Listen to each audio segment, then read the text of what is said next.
Well, good afternoon, everyone. I'm going to take advantage of that quiet. I think people are saying it's time to start. My name is Tom McGinnis. I'm the Associate Vice President for Student Affairs and Director of University Counseling Services. And my role this afternoon is to set a context for our presentation today. And then Dr. Barb Jones will introduce Dr. Lickerman.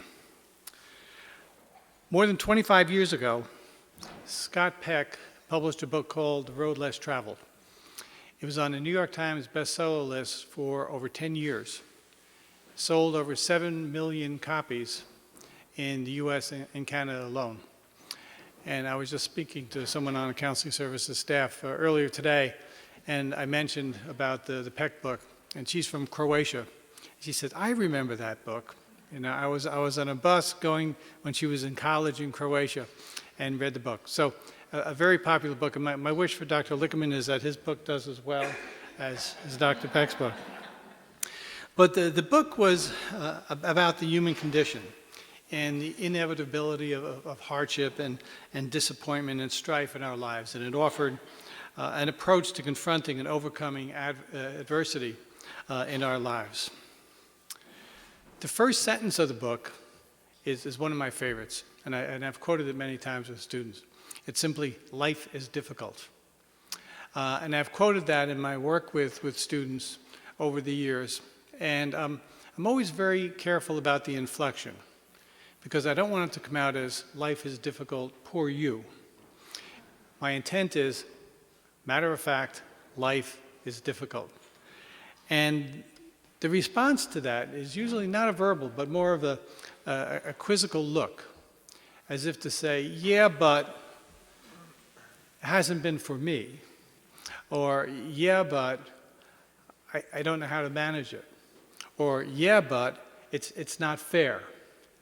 So the work of Peck obviously resonated with people all over the world, many, many people. How do we deal with adversity in our lives? So here we are 27 years later, and we're still talking about resilience. And it's obviously a very big issue for us. I don't think that the world is any more difficult now than it was back in the late 70s. I do believe it's a lot scarier place for us. But there's always been stress, and we seem to be having more difficulty with it. We have abundant evidence that many of our young people have difficulty managing their emotions, tolerating frustration and disappointment, and solving problems on their own.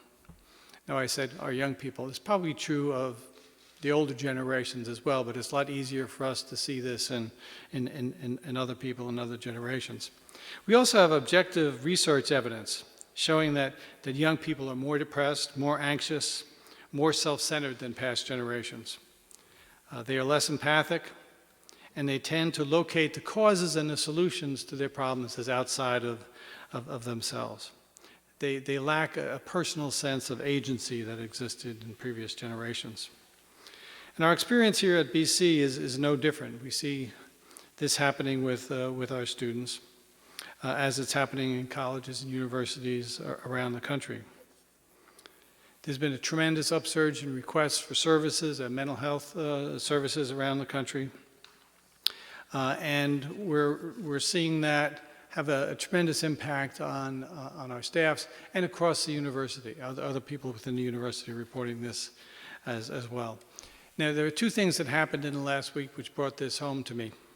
And the first was that there was an announcement on the Counseling Center Director's listserv that my counterpart at UCLA, the director of the Counseling Center there, is stepping down from her position to become the Executive Director of Campus and Student Resilience at UCLA.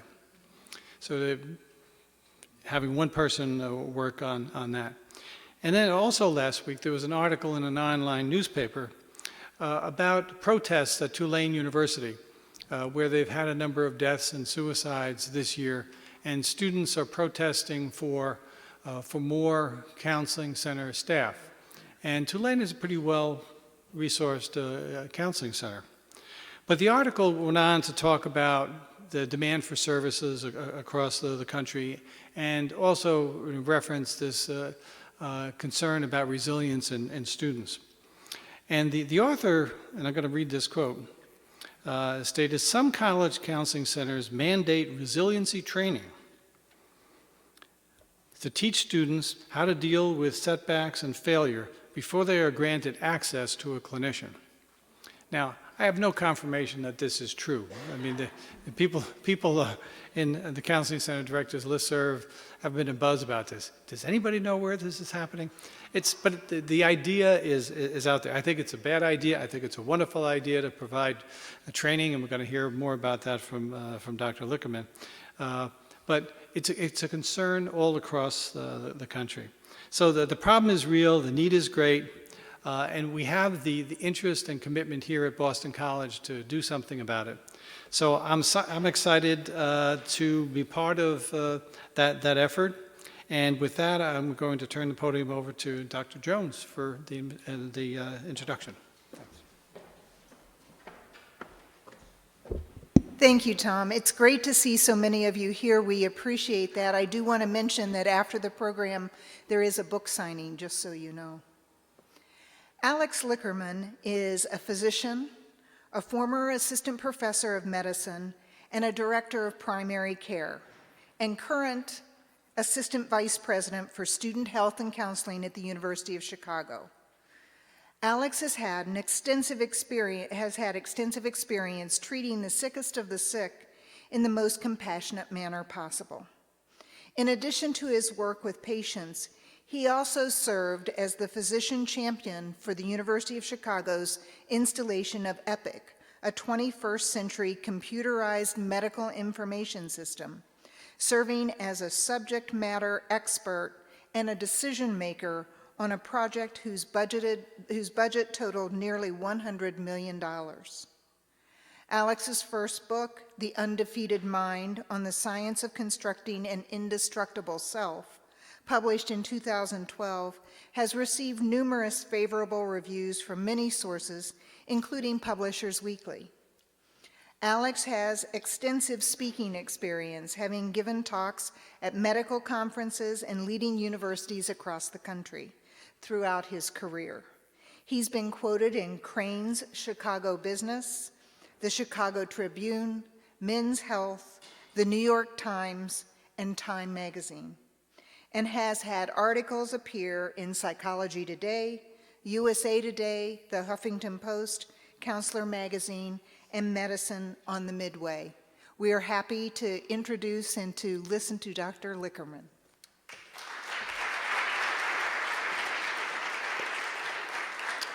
Thank you so much for that wonderful introduction, and thank you for coming to listen to me speak on such a beautiful day where you could be outside instead, enjoying the sunshine. My talk is about, in general, an hour. I'm going to truncate it a little bit so there's time for questions afterwards, but just so I'm setting your expectations, which you're going to see is one of the themes of my talk. We should probably be ending in about an hour. So I want to start by telling you a little bit about how I got interested in resilience. For those of you who've heard me today, who I've met with today, some of this may be repetitive, but for those of you who've not, it's important to understand where I'm coming from and how I got interested in this. I've been a practicing Buddhist for about 25 years. I consider myself currently more a secular Buddhist than anything, that I find the philosophy and the practice of Buddhism is tremendously worthwhile. It's had a tremendous impact on my life. And I got very interested a number of years ago in the notion that in order to be happy, which is what one of the central tenets of Buddhism argues we are here to do, one must become strong. That there are too many things that happen in life, too many unpleasant things, for us to be able to be happy if we haven't in some way prepared ourselves to handle the adversity that life invariably brings us. When I was interviewing for my current position, which is as Assistant Vice President for Student Health and Counseling Services, I had actually already begun writing my book, The Undefeated Mind, which I can show you the title, the cover there. And when I was asked why was I interested in the job, my answer was that I was most interested in being able to transform the University of Chicago campus. Forever since the University of Chicago has existed, it has been known as a university that inculcates students in the life of the mind. But a central core tenet of Buddhism, and I think of psychology, is that just being smart is not enough to be happy. It's not enough to be successful. If you don't have an inner reserve of resilience, an ability to manage the adversity life brings to you and deal with obstacles when they rise up in your path when you're trying to achieve a goal, it's pretty hard to apply that intelligence you have and be successful and happy. So I got very interested in the notion that these ideas that have been around in Buddhism for literally 2,500 years might actually have a scientific basis. And so I actually spent a lot of time delving into the psychological literature. And what I discovered was, in fact, in the last 5 and 10 years, there has been an explosion of studies that support a lot of the fundamental principles of Buddhism that I live my life by and that have survived for more than 2 millennia, and I guess it makes sense for an idea to stick around that long. There probably is something to it. Only in the last part of the 20th century and early 21st century have studies actually begin to show scientific validity of these. But I got very interested in the idea that I could take the ideas I was writing about in my book and turn them into a workshop or a curriculum that I could actually use to train students at the University of Chicago. And so when I was asked the question, why did I want the job, I told them that my vision was to change the University of Chicago from just a place that inculcates students in the life of the mind to a place that actually turns students into pieces of steel, who go out into the world and are just resilient and hardy, and able to handle the challenges, whatever life throws at them, and handle those challenges, and maximally apply their intelligence and their talents for their own happiness and success, the happiness and success of those people around them. I got interested in writing the book because I've always wanted to be a writer, and I found myself in my medical practice talking with my patients over and over and over about the same things, having the same conversations, because at a certain point when you practice medicine, for me at least, what became more interesting to me than the diseases my patients have or had is the way those diseases were impacting the quality of their lives. I got very interested in, my patients' suffering, which in my view is what a doctor really should be focused on. And so I would ask my patients questions about how they were handling all the terrible medical issues that were popping up in their lives, or maybe even not the terrible medical issues, but the issues in their lives. And I was having these same conversations over and over. And then one day, I remember vividly having a patient come into my office who was complaining of a runny nose. And what was striking about his runny nose was how devastated he was by this problem. His life seemed to have ground to a stop. And I also have allergies, and so I felt some degree of sympathy with him, but really some part of me was thinking, come on, get over it, it's a runny nose. But I, of course, didn't say that, and I treated his runny nose, and we talked about it, but I was just really struck by how impactful this very minor symptom was on his life. The very next patient I saw was a woman who was dying of metastatic breast cancer.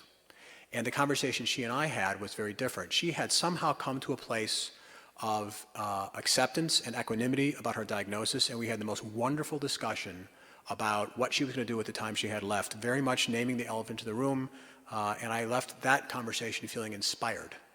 And then when I got to clinic that morning and I thought about my experiences, I was struck by 2 things. First, obviously, the strange juxtaposition of the response to these 2 ailments that you would have expected would be quite different. But more than that, I was struck by just how different their ability to handle their problems was. And I'm sure everyone in this room knows people in their own lives who, no matter what happens to them, they remain calm and even joyful in the face of what looks like really, terrible adversity. And then other people they know who stub their toe in the morning and it ruins their entire day, right? Why are we different in this way? Well, the answer is probably the same answer to the question, why do any of us have different personality characteristics? And that is, it's a mixture of our genetic inheritance. There's more evidence now showing that many personality traits, if not all, are actually kind of pretty much stamped into us, but also our early development.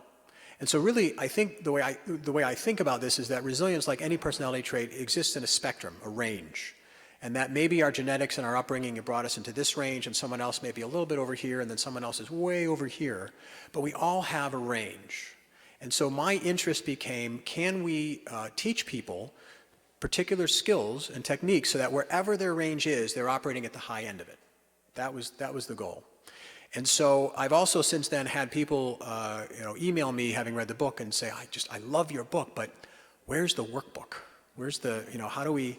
And so the answer is, at the University of Chicago, we have, from the book that I wrote, based on the research that I did, created something called the Resilience Project, which in essence is the workbook. And so that's what I want to tell you a little bit about today. I'm going to actually go over some of the data that shows the effect that the curriculum has had on students, because we've studied it. And then I'm going to spend most of my time at a high level talking to you about very specifically 4 of the interventions that we do to give you an idea of exactly what it is the project is about. Okay?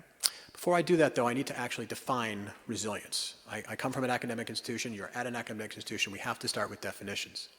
I think of resilience as 2 sides of a single coin. The first side is the ability when adversity lands on you, not just to survive that adversity, but to thrive in the face of it.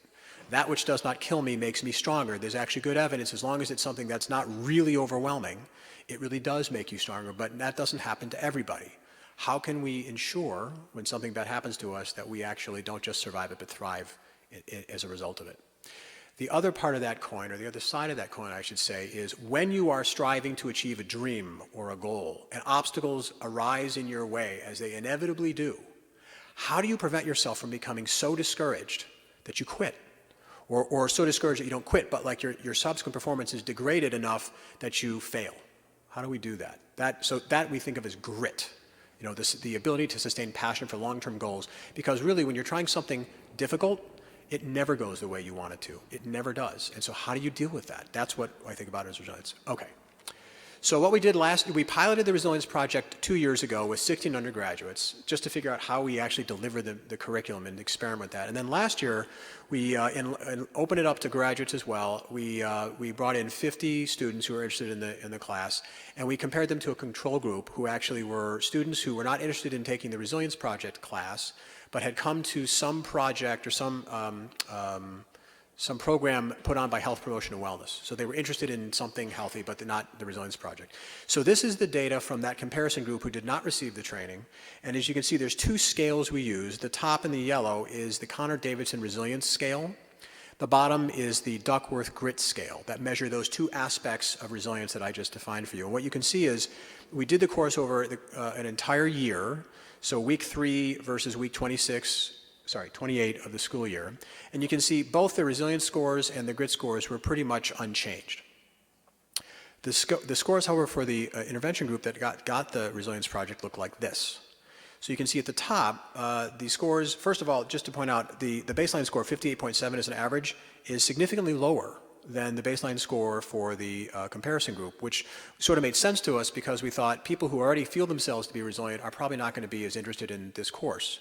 And so there was a significant difference in the baseline scores. But you notice by the end of the course that the resilience scores for the students who took the course increased by 14%. So those of you who aren't research psychologists may not realize, but that's a really significant effect. In the cohort last time, the grit scores, which is considered to be something that changes maybe more slowly, began to approach significance but didn't actually reach it. Although this year, when we're actually still studying it, it looks as though there is a change in grit. But the real surprising finding was this one. So this, again, is the comparison group who did not receive the training.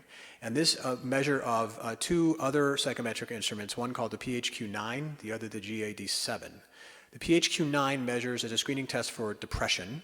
The GAD-7 is a screening test for anxiety. So what you see is, again, the control group, pretty stable across the year. At the end of the school year, when it gets warm, maybe they're feeling a little less depressed, a little less anxious, school year is ending.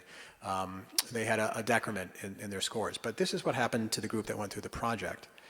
Their PHQ-9 scores, which are a measure of their depressive level, decreased by 35%, and their anxiety levels decreased by 60%. So we were really surprised to see this degree of an effect. And just to put that in perspective, to give you an idea of how medication affects these 2 things, here are some original studies looking at the effects of Prozac, which is an antidepressant, and clonazepam, which is an anti-anxiety medication, on 2 different scales. I just put on one graph. But you can see the decrease in let's see, the IDS is for depression at the bottom, the yellow, decreased symptoms of depression with Prozac by 45% compared to 35% from our curriculum. And the decrease in anxiety from clonazepam was 52% compared to the 60% from our course. So it's one study, it's a small number of people, it was not blinded, but it was controlled. And we were extremely excited to see these types of effects. And the qualitative feedback we got from students who took the course reflected the impact and how, again and again, we heard from students how incredibly helpful the course was to them. Okay. So with that as a background, sort of the what's in it for me, if I were to sort of take this course, I want to tell you guys about 4 of the 7 interventions that we do, and I'm going to do this at a very high level, tell a little bit about the data behind it, but then also focus on the workshop exercise that we do. Okay. And it's a lot of information, so this is, just prepare yourselves. It's a little overwhelming. And in fact, the first intervention will help you with that. It's expect obstacles. All right, so here's the idea. Studies show that how we respond to events often has more to do with our expectation of the event than the content and quality of the event itself. So what do I mean by that? Imagine you are looking forward to a movie that's really being hyped hugely for months. Maybe the new Star Wars movie, I don't know what it is, but you're really looking forward to it. You really have high expectations, high hopes, and you go to see the movie and it's just okay.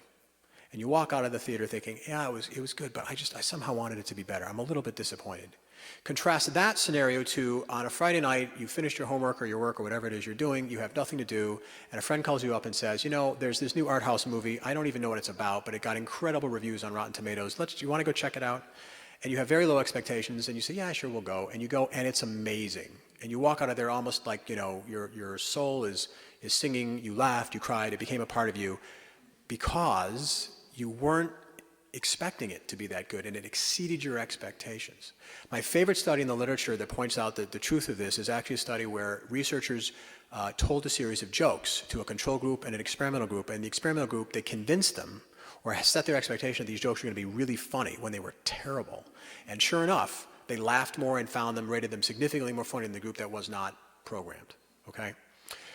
So what does this have to do with resilience? Well, it turns out that your expectation about how hard a task is going to be also has an impact on what happens when that task is hard and you fail at it.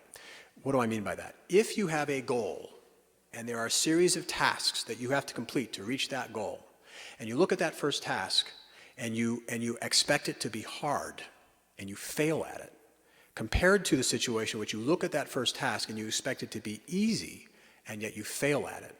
In the second situation, when you expect it to be easy but you failed at it, you are significantly more likely to become discouraged and quit, or discouraged and have your subsequent performance degraded enough that the outcome is not reached than in the first situation where you expect it to be hard. In other words, expecting a task to be hard, simply expecting it to be hard, immunizes you against becoming discouraged. So I can tell you so many examples of this, but I'm going to give you just one story, and that is of my father, who when I was in high school, one day announced to our family that he was going to learn to play the saxophone.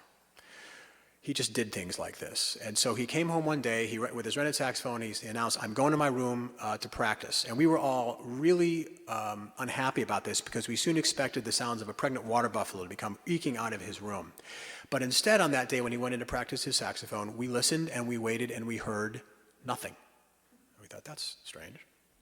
Second day he came out again, announced, I'm going to practice my saxophone, disappeared into his bedroom, and again we heard nothing. I thought, that's really odd. And then third day he came out and said, I'm quitting. And we said, well, why? What happened? And his answer was, I got to tell you, I sure didn't expect I'd be able to make this thing sound good in the first little while, but I never expected I couldn't even make a sound. He literally had been blowing on this thing for all his might, blowing up his veins as if his head was going to blow. He could not make a single sound. He got so discouraged he quit. So I can't prove this, but I am convinced that if instead he had actually talked to his teacher, or he had talked to another student who was farther along and said, hey, so tell me, what is it like to learn to play the saxophone? What obstacles popped up that you were either expecting or not expecting? And a student said, oh, well, I couldn't even make a sound for 4 weeks. And he knew that ahead of time, and he was prepared for it. I am convinced he would not have quit on the third day. He probably would have quit in the fifth week, but he wouldn't have quit so early because he would have been prepared, right? So how do most of us do this? When any of us have a task in front of us, either one we know how to do but are doing again, or something we have never done before, take that second scenario, we've never done it before. You want to learn to train for a marathon, or you want to learn to climb a mountain, or play the saxophone. What do? We actually find a mentor. We either find a person to teach us, or we buy a book, or we look online, something to teach us how to do it. What we don't do, but I argue we should do, is also turn to that mentor and say, not just how does one do this, but what was it like for you to do this? What did you learn about? What did you expect? What didn't you expect? And paint a picture of the obstacles you might be able to expect to encounter when you're going to take on this goal, this thing you've never done.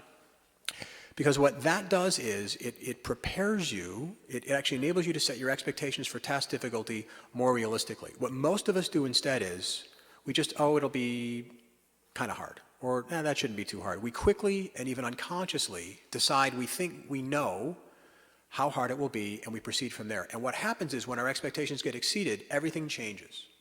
How many of you in this room have ever remodeled a house? Yeah. How many of you who raised your hands remodeled a house ever remodeled it on time and on budget? Right. So what happens though when you hit the point at which you think you should be done, or the point at which you think you should be done spending money? You start getting angry and anxious and frustrated, and the entire tenor of the situation, the entire feeling you have about what you're doing changes. One more example. Every year in the fall, in internal medicine clinics across the country, people start coming in with viral syndromes.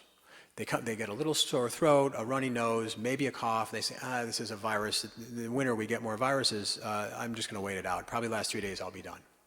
And on day 4, they wake up and their symptoms have not gone away, or maybe they're even a little worse. And what happens? They panic. Maybe this isn't a virus. Maybe I'm wrong. And they come and see me. And I examine them and I take their history and I tell them, no, you were right. It's a virus. The average length of time a viral infection lasts is not 3 days, it's 3 weeks. But what happened? Their expectation was exceeded, and it changed the way they thought about what was going on, the way they felt about it, and what they did. Okay.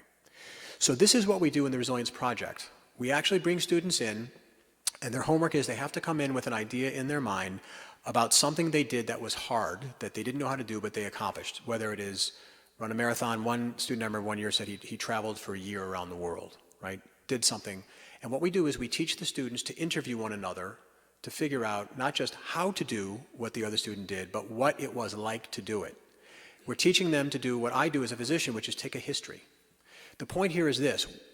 We are making conscious we're taking an unconscious process and making it conscious. And that is to teach students to realize when they're taking on something they've never done before, they don't need to know just how to do it. They need to have a sense of how hard it's going to be.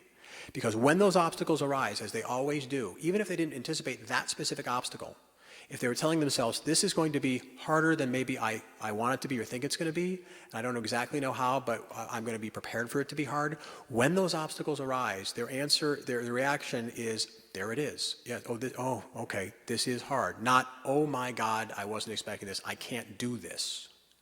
Now this seems like a small thing, but I will tell you, I do this every day. I get up and I look at my schedule, I look and I see, what meetings I have or what I have to do or what patients I have to see, and I become mindful for a moment and to try to predict how do I think my day is going to go.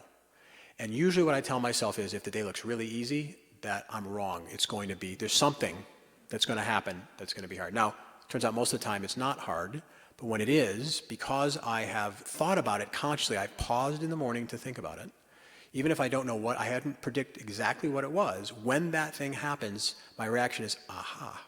I knew this was going to be hard. I do this, by the way, also when I do certain things in my clinic. So, for example, when I have to tell patients that they have a terminal illness, when I prepare myself for how hard that is, and things don't go well in the room, I'm able to remind myself, wait, this is hard. This isn't easy. It enables me to continue to gear up to show up, to actually perform at the level I need to. It is metaphorically the difference between reaching down to pick up a dumbbell, thinking that it weighs 60 pounds, or 10 pounds, thinking that it weighs 60 pounds, and it actually only weighs 10, but you lift it with 60 pounds of force because that's what you're expecting, as opposed to reaching down and thinking it's going to weigh 10 pounds and it's 60. And you maybe strain yourself and you get discouraged and you start to tell yourself, I can't do this. It's becoming mindful of it and actually setting your expectations correctly. As long as, whatever you're doing, your expectations for task difficulty don't get exceeded, you are far less likely to quit or fail than if they do get exceeded. You cannot control how hard things are to do in life. You can control how hard you expect them to be. And as small a thing as it seems like, it actually can make the difference between success and failure. Okay. The next cognitive intervention has to do with something called self-explanatory style. So all day long, every day, we all have a little voice in the back of our head chattering away, telling ourselves why things happen to us. Why did I fail that test? Why did I not get that job? Why did I get that job? And we answer ourselves, we tell ourselves stories because that's the way our minds evolved, that's the way our minds are built. Well, it turns out that we accept our answers quickly as unalterable facts, failing to realize that in fact they're all stories. And in fact, when you really look at it, most of the time our stories are wrong. We all, however, have a style, a tendency to tell certain kinds of stories to ourselves about the causes of events, and they break down roughly into two types, optimistic and pessimistic. Now, in one sense, it's kind of unfortunate that they chose these words in the psychological literature because this does not mean that you are an optimistic person. It doesn't mean, which if you think about is defined as the expectation or the belief that things will turn out for you better than probability suggests. Whereas being a pessimist, you have an expectation that things will turn out worse than probability suggests. That's not what these mean when you attach them to the term self-explanatory style. Someone who has an optimistic self-explanatory style is somebody who, when bad things happen to them, explain those things to themselves in a way that locates the power to deal with the consequences within themselves. So, for example, someone who has an optimistic self-explanatory style, when they fail a test, will say to themselves in general, I failed that test because I didn't study hard enough. Further, an optimistic self-explanatory style would suggest, someone who has that style, would believe that the consequences of that failure will not be, will be limited in time. In other words, they will not be followed by this failure the rest of their lives, nor will it be affecting every aspect of their life, right? In contrast to someone who has a pessimistic self-explanatory style will tend to explain the cause of their failure in terms of unalterable facts about themselves, meaning there are problems, there are things about the situation they can do nothing about. And so they might say something like, I failed that test because I am a bad test taker. I can't take tests well. And not only that, but they also will see the consequences of that failure extending infinitely into the future and affecting every aspect of their lives. So this is the student who says, I failed that test. Boy, so I'm going to fail that class. So I'm actually going to have a GPA that's going to be that low. I'm never getting into medical school. My life is over. So in many audiences, when I say that, people laugh. But you guys didn't because you probably had students who've said that to you, is my guess. So does it matter, right? Why do we care about this? Well, we care for one reason, because when you look at studies that divide people who have an optimistic self-explanatory style and a pessimistic self-explanatory style, you actually divide them up and actually ask them how many negative life events have they had in their lives and how often have they thought about suicide, which is a marker, obviously, for severe depression. You look at the red line in the bottom, the people who have an optimistic self-explanatory style, no matter how many negative events happen to them in their lives, the rate at which they think about killing themselves, the rate at which they have depression is pretty much stable. Now, it looks as though it goes down. It doesn't. That's just a statistical anomaly. But having an optimistic self-explanatory style to some degree immunizes you against becoming depressed when bad things happen to you. Because you can compare it to the pessimistic line, the yellow line. People who have a pessimistic self-explanatory style, the more negative life events they report, the more often they reported thinking about actually killing themselves. So it really does matter, and it makes sense, right? The story you tell yourself, if you tell yourself a story about something bad that happened to you, and you tell it in such a way that you believe you have the ability to manage it, to do something about it, it affects how you feel, what you do, how you think. So it gets a little more complicated than that, unfortunately. Both optimistic and pessimistic self-explanatory styles break down further. Optimistic self-explanatory styles break down into naive versus realistic optimistic self-explanatory styles. We're getting parsing a lot of words now. So naive self-explanatory style is somebody who thinks they're just so wonderful and so capable, they don't need to study hard, they don't need to practice hard. It's all going to go well because they're so intrinsically talented. People have a realistic optimistic self-explanatory style, have great confidence in their ability, have a realistic view of their ability, but recognize no matter how capable they are, they probably need to make an effort as well. Now, on the pessimistic side, it's even more confusing because the two terms they use to differentiate these sound almost exactly alike. There's the depressive, pessimistic self-explanatory style and the defensive. Terrible choices, but that's what we're stuck with. People who have a depressive, pessimistic self-explanatory style tend to explain the causes of events in terms of being out of their control and having negative consequences that go on into the future and affect every aspect of their lives, and they feel they can do nothing about it, and they feel great anxiety about the possible consequences, and it just turns them to a quivering mass of learned helplessness. On the other hand, people who have defensive, pessimistic, self-explanatory styles also feel the same way that depressive pessimists do, but they are able to use their anxiety about the consequences of the events to motivate them to take action anyway.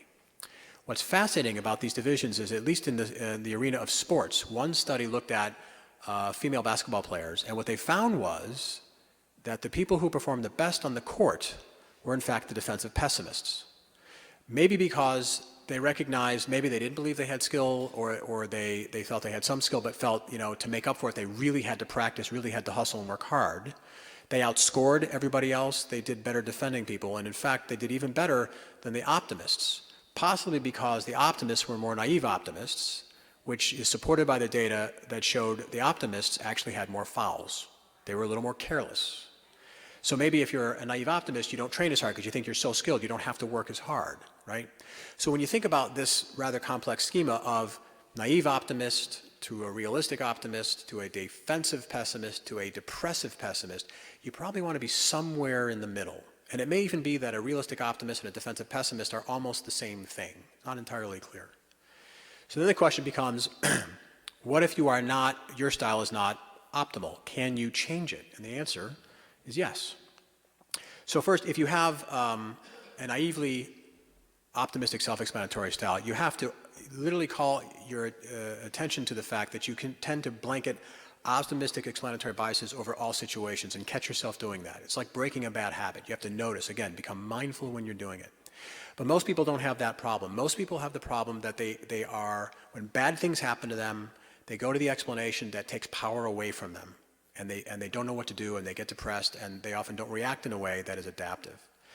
So there was researchers who got interested in figuring out, could people train themselves to change their style, right? Because these are not facts. Again, these are just stories we're telling ourselves that we believe. But so if we can change our style, maybe we can believe stories that are more empowering and that lead to better outcomes. And so what they did is they took two groups, and they actually had them each record for 30 days moving forward all the negative events that happened in their lives. And then what they did is they had each of them write down the event, and underneath that event, write down, what do you really believe is the cause of this event? And I should point out at this point, we're not talking about events that are acts of God, that clearly no one would have any ability to have any agency whatsoever, but things that the people themselves felt they should have had some influence over the outcome. Then they told the experimental group, now imagine that answer you wrote down, that you really believe is the reason this bad thing happened to you, is not true. Just suppose for a minute it's not true. Challenge yourself to look for alternative explanations. Now, very specifically, they did not say more optimistic explanations. Their belief was by challenging yourself to find other explanations, they would naturally become more optimistic. And what they found was, at least at first, the alternative explanations were in fact more pessimistic. But then, as time went on and the study concluded, by the end of 30 days, they had in fact become more optimistic. So this is actually the exercise that we teach students to do. They come in, and in their mind, their homework has been they have to actually have a negative event that happened to them in their past. They write it down, and then they have to write down what they think the actual cause of that was. And then we challenge them to write down alternative explanations. This does two things. One is, when you are forced to write something down and actually pay attention to what you're doing, you realize how often you have unconsciously and quickly assumed you know the reason why something bad happened and completely failed to challenge it at all. I failed the test because I'm a bad test taker. I'm done thinking about it. That's just the way it is. There's no reason to examine that theory at all. The problem is, if that's what you believe, you are far less likely to make a greater effort to study for the makeup test and pass it. So we encourage students that you write down these alternative explanations, causes you to become mindful of the fact that you are just unconsciously presuming you know the answer and that there's nothing more to do. And that's often just not the case. The second thing that writing it down does is you actually don't necessarily know what you think until you are forced to write it down. And so in every workshop we've done, at least one student will say, until I wrote this idea down, it had never occurred to me before. But in fact, this actually makes sense and is often a more optimistic explanation, meaning it's something they can do something about. And suddenly, where before they felt defeated and absolutely trapped, suddenly by themselves they have figured out maybe I'm not. Maybe there is a response I can have to this adverse event that actually enables me to do something about it. And then finally what we tell them is, okay, so now you have this list. Well, these are still all just stories. Maybe before you actually start taking action, you should go out and try to figure out, is there any data in your environment that supports these ideas? Because, it's like the guy who loses a contact lens, in the dark and is looking for it in the lamppost. And someone asks, well, where'd you lose it? Well, I lost it over there. Why are you looking for it in the light? Because it's, brighter over here. You may be thinking that the reason things didn't go your way is something you can't do anything about, or it may also be, the alternative explanation is that you can do something about that's not the problem either. You really need to sort of examine your supposition that you know the answer, because often you don't, and often even the list you create is not accurate, but when you find that, you discover there really are paths to success. But I cannot tell you how many students will say in the beginning of that exercise, this is really nothing I can do anything about, and at the end will say, wait a minute, there really may be something I can do. It changes their entire way of looking at it, simply because they allowed themselves to admit the possibility that another explanation may be true. You have to break your attachment to your first explanation. In order to do that, you often have to self-generate some other ideas in a creative process. Okay, that's the second. The third intervention, to shift gears again, is called accept pain. And this is the one that I will say, when I've taken this on the road and actually taken people through this workshop, both generates the most emotion and also the most number of insights and eye-widening responses to a way to approach pain differently. Here's the idea. The way pain is generated in the brain turns out to be completely counterintuitive. So, you stub your toe, or a better example, you put your hand in a fire, it hurts, you pull it away, right? And you think that pain hurts and it feels bad, you pull it away, it's one thing. It turns out it's not. In the brain, when you feel pain, there's one part of the brain that registers the location, the quality, and the intensity of pain. And it is entirely separate from another part of the brain that causes you to have an aversive reaction, an emotional valence to that pain. And the reason we know this is because studies in which people actually have lesions in that second part will tell you when they feel pain, yeah, it hurts, but I kind of don't care. This happened once to a friend of mine who actually, a medical student friend, told me once he was skiing and on the slopes he actually broke his leg. And they gave him morphine for it. And he said, yeah, it really didn't do much for the pain, but I just really kind of didn't care about it anymore. And interestingly enough, this is probably more science than you wanted to know, when we look at people's brains, the receptors, the mu receptors that actually are where narcotics work in the brain, there is a difference from person to person about the concentration of those receptors in this part of the brain. So theoretically, people who get morphine, some people say, this really made my pain go away. Other people say, not so much, but I just didn't care about it. Probably relates to the density of those receptors in those two areas. All right, so why does that matter? Because it turns out you can feel a certain amount of pain that is really intense, but your emotional reaction to it can be changed independently of the intensity, right? This is probably why different people have different pain tolerance. So Olympic athletes, they can actually tolerate far more pain than non-Olympic athletes. It's the same amount of pain that the non-Olympic athletes feel, but they're just able to deal with it better. They have a less of a reaction emotionally to the pain. All right, so here's the problem. When we evolved pain, physical pain, because it actually increases our survival. And we know this not just because of common sense, but because there is a condition called pain asymbolia that a very unfortunate few people are born with, where they congenitally have an absence of the ability to sense pain. Almost all of those people die in childhood. Pain is protective, right? We are programmed to avoid it. That works. The problem is when we evolve these magnificent frontal cortices that gave us higher intelligence and self-awareness, our propensity or desire to avoid pain followed us into the psychological realm. So I will submit to you that just about everyone in this room today did something to avoid feeling uncomfortable, some unpleasant thing, whether that was you looked at an email that you just really want to deal with and you're going to put it off to later today, or a phone call or a conversation, something you just don't want to deal with because it feels uncomfortable. It turns out that this has two really important consequences. One is when you survey students of college and graduate age across the country who have been had major problems with drugs and alcohol and ask them, why did you get in this in the first place? The number one reason they give is they're trying to make themselves feel better. They don't like feeling pain of any kind.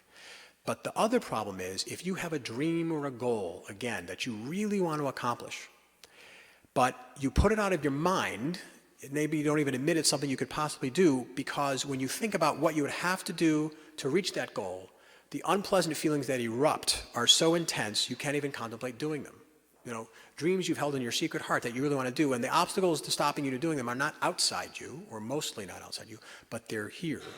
So for example, students often struggle with social anxiety. They really have a hard time, say, meeting new people in group situations where they don't know anyone. Or maybe they want to date somebody, right?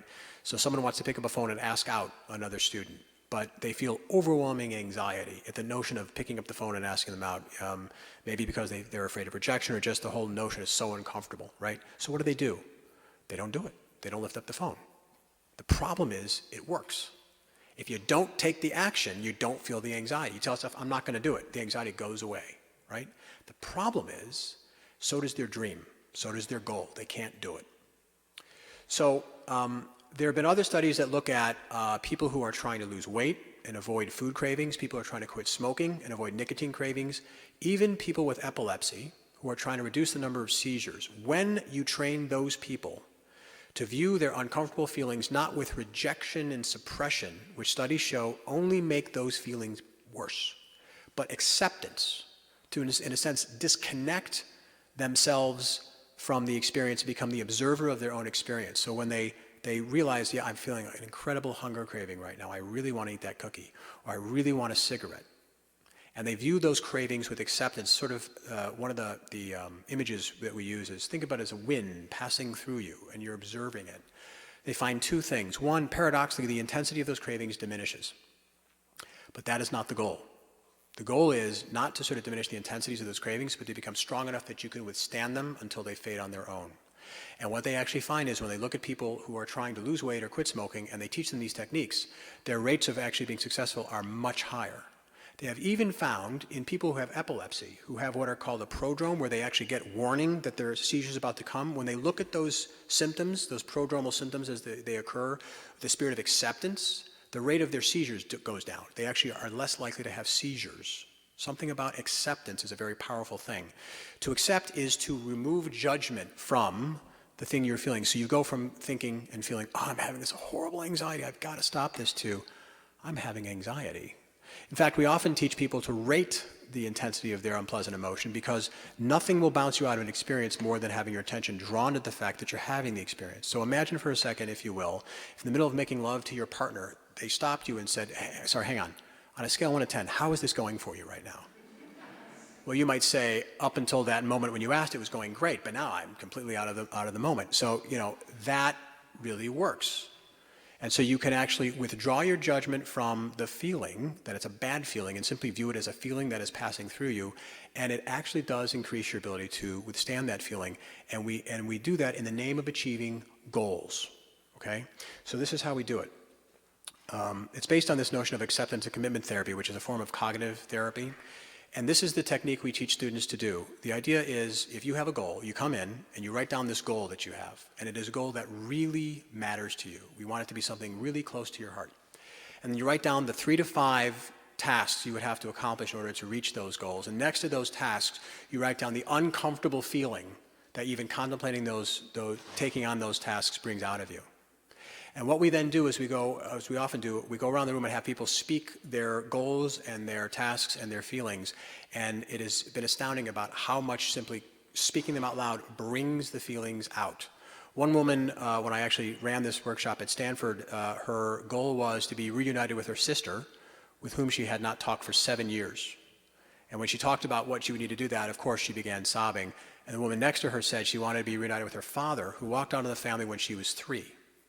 She had his phone number. She could not bring herself to pick up the phone and call, even though she so badly wanted to do that. When she talked about doing it, her voice started to shake, her lips started to tremble, and she also started crying.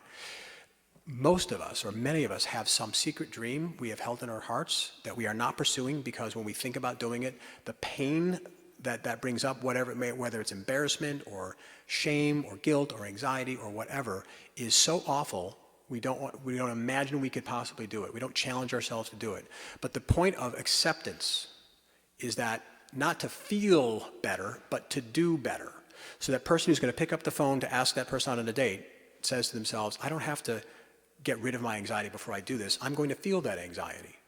My voice is going to tremble. I may sound really silly, but I'm going to do it.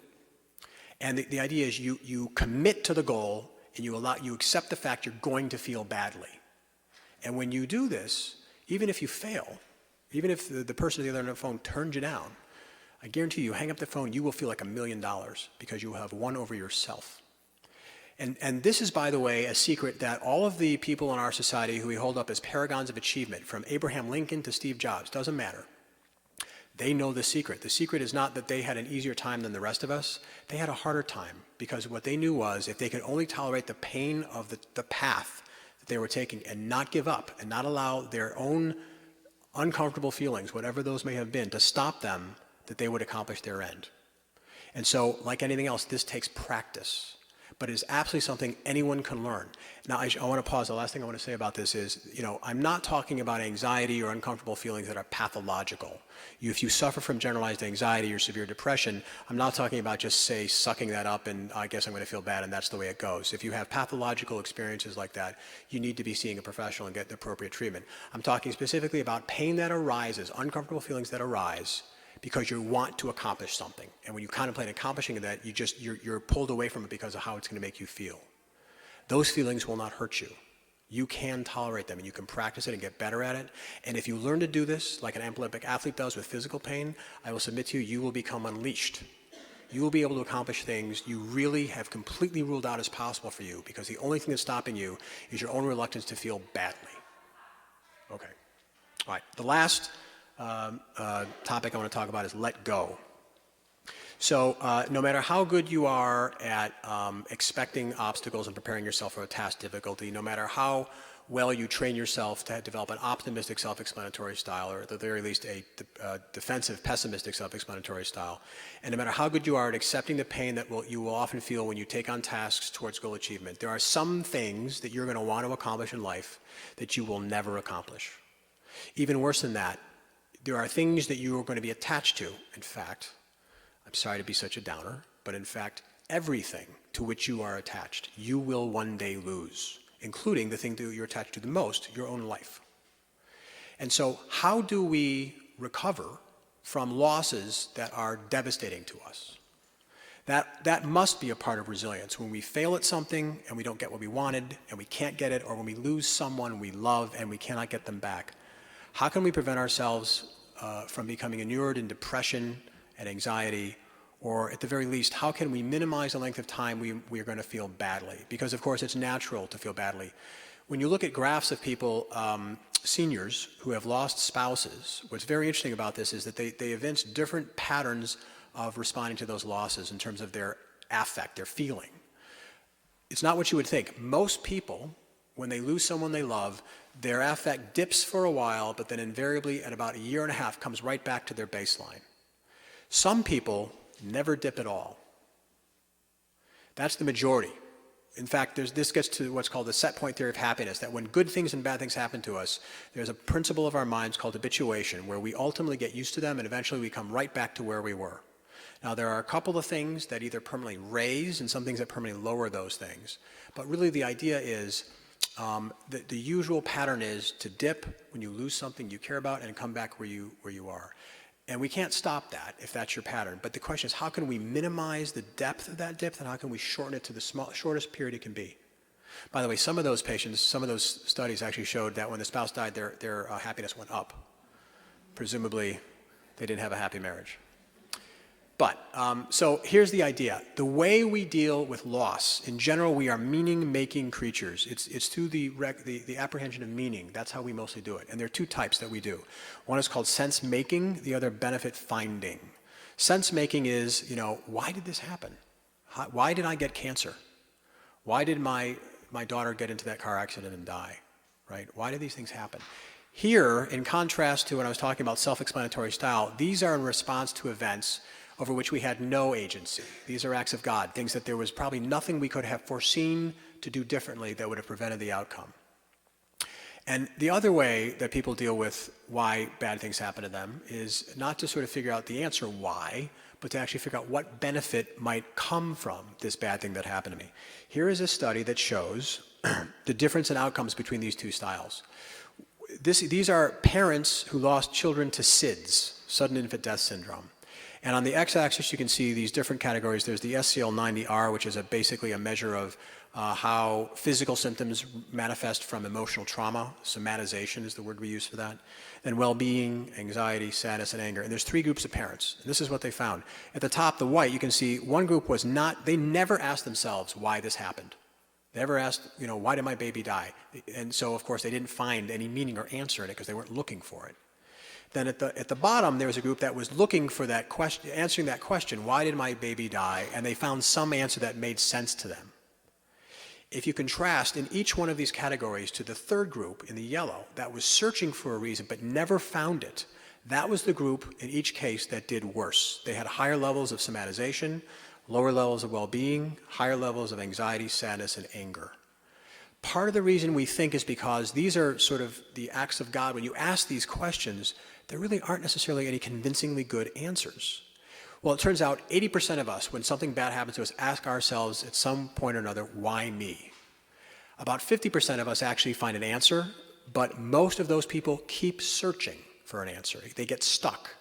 And that's the problem, that this seems to get us stuck in rumination and prevents us from moving on. Other studies where people focus on benefit finding show it doesn't necessarily completely truncate the length of grieving we need to go through or shrink it so that it's not intense, but it seems to minimize it compared to people who want to ask why. And so this is the exercise that we do with our students. They come in with in mind a loss that they have suffered. And they write that loss, again, down at the top of the piece of paper, and then they write down underneath that what benefits have actually accrued to them as a result of that loss. So this can't be a recent loss, because that's really hard to see. You're not looking for benefits that you want to get or that you think you should get, but benefits you actually got. And again, every time we've done this exercise, at least one student in the room says, I actually, until I wrote this down, I did not realize how this actually has benefited me. And when you look at studies of people who have had the greatest losses we can possibly imagine, which really would be sort of a parent losing a child, what they find is 85% of parents who have lost children, who've died, have said that they actually found themselves feeling stronger. 65% of them found themselves more courageous, and 30% of them said they had increasing strengthened relationships with their surviving children. Now, none of them would say any of those benefits possibly could make up for the loss of the children. But the point is those benefits accrued. It's very easy to imagine that there are things that happen to us in life that are either good or bad. But the reality is nothing is all good and nothing is all bad. It is a matter of your focus. And so what we find is that when you focus on the benefit you get from something you really would never have wanted to lose but you could do nothing about, it really does ameliorate the pain of that loss. It shortens the duration of suffering, of grieving, and lessens the intensity of the grief. And then leads often to changes in your life that lead to tremendous benefit. I don't remember his name, but there was a number of years ago, Adam Lanza maybe? No, that's something entirely different. There was someone whose child was murdered, and he actually started a show, America's Most Wanted, right? He was looking for, and actually helped to bring to justice hundreds, if not thousands of criminals, right? Because his son was murdered, right? So that was a great benefit. I'm sure he would much rather have had his son back, but yet that benefit accrued. And it affected the way he thought about the death of his son, the meaning of the death of his son. He had the power to change it. We think when bad things happen to us that our agency ends there, that there is nothing we can do once we have lost that. But in fact, how that loss affects us is dramatically affected by what we do with it, the value we create from it, and that is determined by the benefit we look for in trying to find it. The last thing I'm going to tell you about is that we also actually try to, in the process of letting go, to prevent people from attempting to undo past events that cannot be changed. The term of this in the psychological literature is counterfactual reasoning. So if only I had turned right that one day instead of turning left, we wouldn't have been in that accident and my son would not have been killed. Why didn't I do that? As if you had the power to know, as if you had agency when you didn't. The problem with this is that studies show even if you do this, people who do this, indulge in this type of thinking, will do it for as far as 7 to 8 years out. and will continue to grieve. They have stuck themselves because they're trying to undo something they cannot. When you notice you're doing this, you have to stop and admit the fact there was no way. You may feel guilty, as if somehow you had power. You must confront the truth that you did not have that power, if in fact that was true, to free yourself from the grief of that loss and be able to move on. So I'm actually going to stop there. That's sort of the high-level view of those 4 interventions and the workshops that we run for students there. And certainly for any of those of you who are interested, you can find me at that email address and at my website.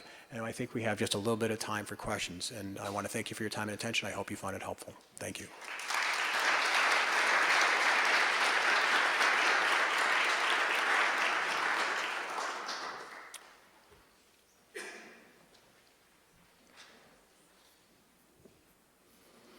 Yes, back there. The people who went through the project, you say how lasting were these changes? Right. So in fact, last year's cohort, we're continuing to follow both cohorts. And so what we're finding is there is a decrement in the effect, but it is actually sustained, at least for the first cohort, very small, 16 students, 2 years out. And last year's cohort is actually, in fact, still sustained. There's been some decrement in effect, but it is above their baseline. So it actually is, in the very last, in the last session, we introduced an idea to make these lessons sticky, to help them turn them into habits of thinking rather than just things they have to really pause to pull out and really think about. And that seems to have had some effect. Yes? Outside of a clinical setting for those of us who work with students in Yeah. everyday situations who may see one or more of these behaviors to kind of intervene in the moment. Yeah. So when I was meeting with students earlier, they asked me the same question. It's a great question. And my answer to them is that the themes that underlie all of these interventions is cognitive distortions, right? There are optimal ways to think that get you where you want to go, and then not so optimal ways that actually mire you in grief or anxiety, whatever it is. And so my advice is to try to identify the distorted thought process that the student may be going through and help them to see it themselves, right? The idea is, it's sort of like when you come up with a great idea, you always want people to think they thought of it to get them to buy into it. And so rather than sort of necessarily point out, dialectical reasoning and motivational interviewing, I don't know if that's a term that you're familiar with, but where you help, by asking a series of questions, help the person you're talking to figure out themselves where they may be going wrong. Where I have found with my patients, for example, is to try to pinpoint, a thought error they may be making and making a suggestion to them. Maybe you want to think about it like this, sort of a gentle thing. I have an advantage because I'm their physician, so they are predisposed to trust me and really consider seriously what I'm saying. But if you're dealing with a student who has that relationship with you, which I think is a very important piece of this, to help them begin to introduce them to a way of thinking about their situation they literally may not have thought about. Right? When I introduce the idea of accepting pain to students, most of them are like, I've never thought about doing that. I've never thought that I can approach uncomfortable feelings and just let myself feel them.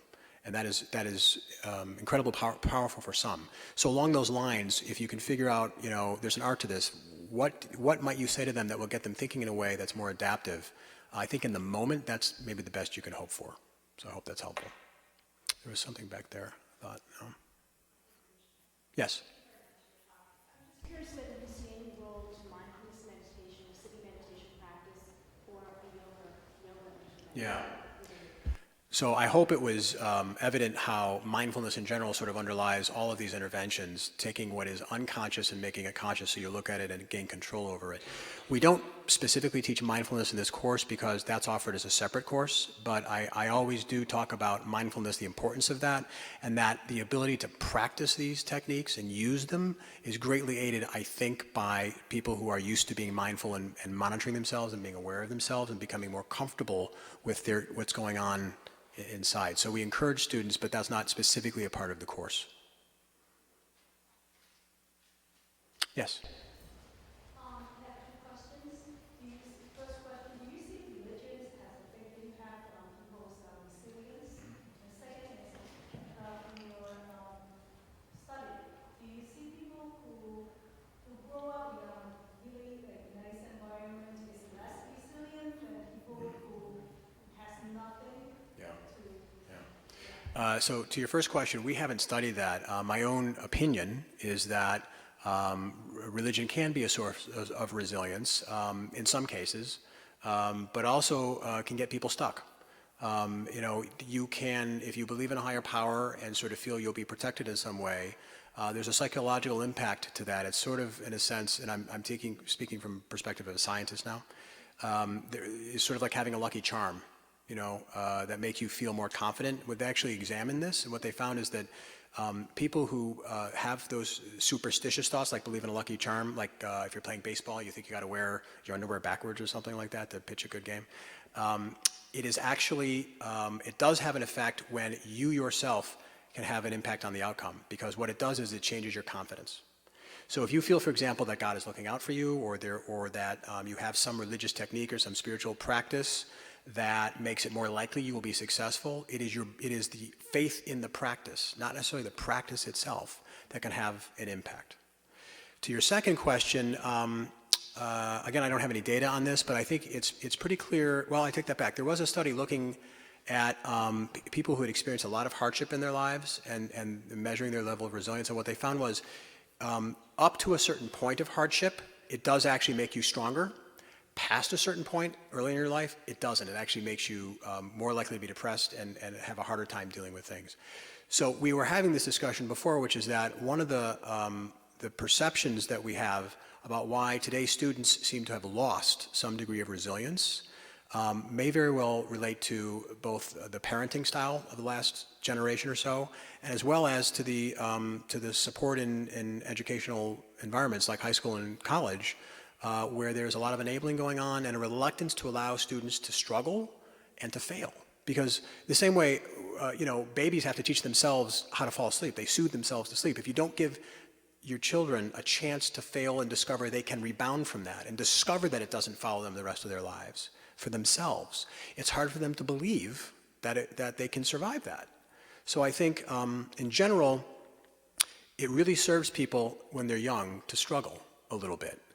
You want to support them, but you don't want to take the struggle away. You don't want to fix the problem for them. And I think as parents, for sure, and as educators, we're maybe often really reluctant to do that because we're treating our own anxiety, right? I can't bear the thought that my son is suffering this way. I can step in, I'm going to fix it.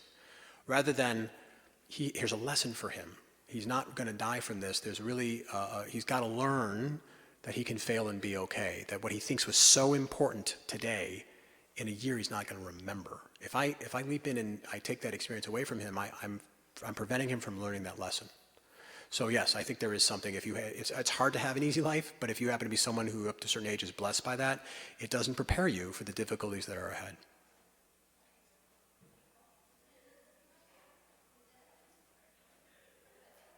Yes. Thanks for your talk. I really learned a lot.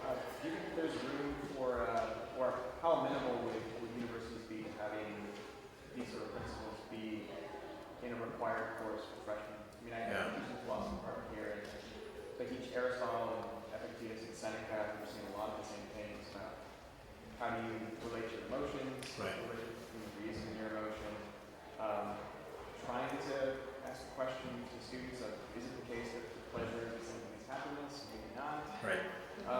To me, these things, I guess I'm biased, these things seem essential for living as human beings, and more specifically just being successful students. So do you think there's room to start pushing for kind of mandatory? So I think that will be something that evolves, because what I'm learning right now, both on my own campus and campuses I visited like this one, there's a great interest in this. Where I am with the Resilience Project at the University of Chicago is we're going to expand it. This year we're teaching 100 students. My goal next year is to teach 1,000. And to do that, I have to recruit about 100 workshop participants, and I'm finding that there's a lot of interest in doing that. We're also we're going to try to make it for credit to induce students to not just join it, but also stick with it. The students themselves really seem to want this. At least about 50% of them really do. And so I think ultimately, as with any major change, like making some new thing required, I would love to see some college who establishes a program actually take that first step so that all the others then can find it permissible to do that. That's usually how it goes. You know, I am, as I've told others in earlier sessions, I have done what's called declare the project to my university, to a group that helps find startup funding and business plans. My goal is to commercialize this and offer a turnkey solution to universities like this where I can come in and train a group of interested people who then could build it into the curriculum and make this perpetuating thing so that students are getting the benefit of this, across the country. Because, life only gets harder when you leave school. It really does. And, I think philosophically, the great philosophers were often about developing oneself, building hardiness, happiness. What are those things? Of course, at the University of Chicago, they're an incredibly intellectual group. They want to chew on that. And I'm really saying that's not what this course is about. That's what you take a philosophy course, great. This is about, giving you tools to put on your tool belt that you can actually pull out in your daily life and use. And the feedback we're getting from students who go through the courses, that's exactly what they're doing. And it really is making a significant difference, especially, when it looks, the data on the anxiety and depression, really a surprise to us, but that also seems to be sustained. Yes? Yes, what are the origins of these philosophies? Eastern, Western? Yeah. That's the first question. And what is the larger objective of what you might want to achieve through this information? So the origins, at least in my case, are from the philosophy of Buddhism, but I don't think the principles of Buddhism are unique to Buddhism. I mean, I think this is human wisdom that sort of crosses a lot of religious practices and a lot of societies, a lot of philosophies. But I organized the book in those terms because that was what I knew and I was interested in. But for me, the important part is the science that actually supports these interventions. My ultimate goal, I worry for the future. I really worry for the expectations that many students seem to have now about how the world is going to fall at their feet and sort of wrap itself into a neat bundle for them. I want our future generations to be as resilient as we look at some of our past generations, the post-World War II generation, the post-Depression generation, right? It's not that students are intrinsically less resilient now. They failed to receive training that other generations have had. I want them to have that training. That's my goal. And so I really want to spread this around the country. I want it to be, and not just students, people in general. It doesn't matter what age you are, I think can benefit from this. Just changing the habits you have of thinking along lines that make it more likely you will be resilient. Yes? I appreciate very much the work the students are doing and the resiliency piece. How do you incorporate in the program the recognition that there are structural factors that do impact on individuals? My concern is that if it all becomes about an individual's own ability to be resilient, we neglect various socio-cultural factors that really do impact the well-being of people. So this entire project has occurred in the context of a program of health promotion and wellness at the University of Chicago. And in fact, I just hired a new director, and what our goal is to endorse the public health model, right? So I don't know how familiar you are with that model, but at the core of that is the individual, and then there's sort of the community, and then there's policy, and then there's, even society. It gets bigger, and the idea is, you want to attack this problem at every level. And so not just teach individuals how to manage their adversity and their lack of resilience, but create an environment that supports that, and create an environment that endorses that and sort of triggers them in a way to behave in a way that is more resilient and adaptive. So, that's where we're moving forward, sort of if I were to say the health promotion and wellness goal at University of Chicago is to develop a resilient campus, this project is only one part of it that aims at that individual level. But there are other things we're going to begin to be doing to sort of hit those larger societal, community aspects. Did that answer your question? Yeah, that's sort of what we're aiming at. So unless we're at 4:15, I don't want to keep you too much longer with a beautiful day. Unless there are any other questions, I'd be happy to answer them at the table. If any of you want to come up and just talk or have a book signed, happy to do it. Thank you so much for your time and attention.